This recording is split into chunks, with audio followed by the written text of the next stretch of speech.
Votre bulletin d'information communale, BIC.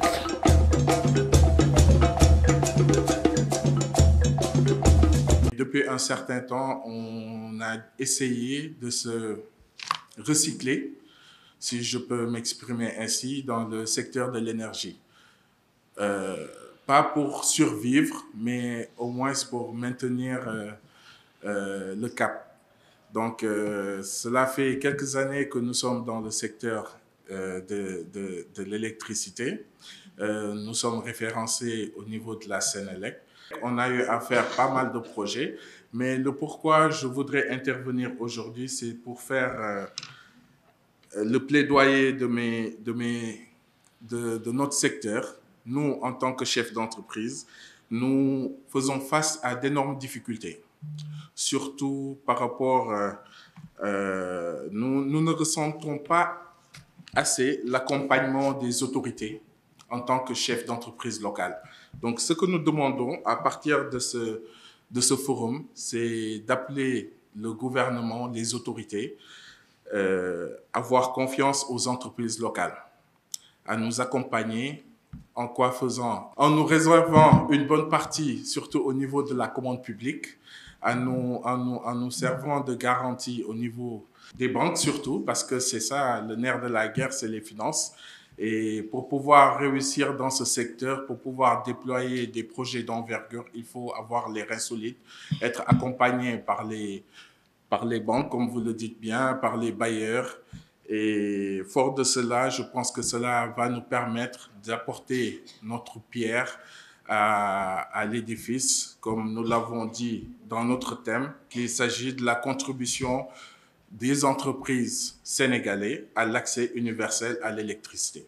Donc, je vais donner juste l'exemple de Alga. Nous, on a essayé à notre manière de développer une solution innovante pour l'accès universel à l'électricité. Nous avons constaté qu'au Sénégal, il n'y a plus de problème de production.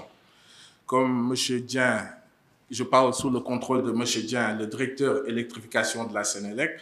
Sénélec a une production présentement de plus de 1800 MW. Donc, ce qui pose problème, c'est l'accès à l'électricité, surtout en milieu rural.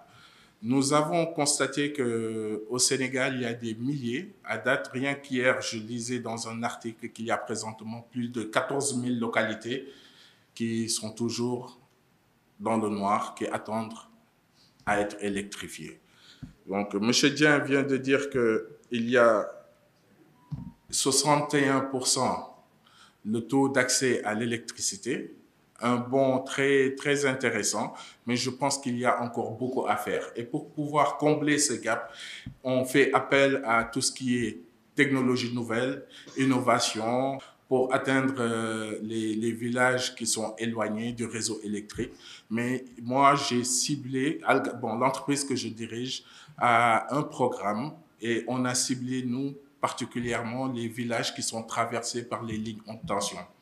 Au Sénégal, on peut voir qu'il y a des centaines, voire des milliers de villages qui sont traversés, qui cohabitent avec les lignes haute tension depuis des décennies, 20, 30 ans, qui voient chaque nuit les étincelles, qui entendent le bruit de l'électricité, parce que lorsqu'on parle de très haute tension, on parle de 225 000 watts.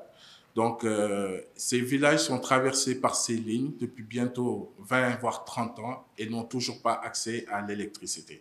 Donc, on a développé une solution avec des partenaires tels que Hitachi, Siemens et Arteche pour alimenter ces villages qui sont sous ces lignes.